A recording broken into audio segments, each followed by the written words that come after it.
আসসালামু আলাইকুম। সবাই কেমন আছেন? আমিও ভালো আছি। তো এগুলো দেখার কারণ হচ্ছে আমি আমার ভাঙ্গাচোরা পুরান ড্রেসিং টেবিলটা গোছাচ্ছি। গোছাইতে গোছাইতে একটা বালা পরে নিলাম, আর মাঝখান দিয়ে দেখেন আমার টুকি, দেখেন আমি আঙ্গুল দেখার কথা বলতেছি, ওই সব কিছুতে দেখবে। আর এই যে গহনাগুলা, তারপরে চুড়িগুলা সাজাচ্ছি, এখানেও অনেক কাচের চুড়ি। তো কার কার এমন অনেক পুরনো পুরনো চুড়ির কালেকশন আছে অবশ্যই জানাবেন।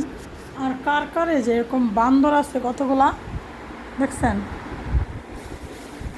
তারপর আরও দেখেন, দেখছেন? মানে কি বলবো, এগুলো সব বোঝাচ্ছি, এজন্যই অবস্থা। তো চুড়ির কালেকশন কার কেমন আছে আমাকে জানাবেন। আমার দামি কোনো চুড়ি নেই, বাট রেশমি চুড়ি এগুলো আছে। কে কে রেশমি চুড়ি পছন্দ করেন অবশ্যই কমেন্টে জানাবেন।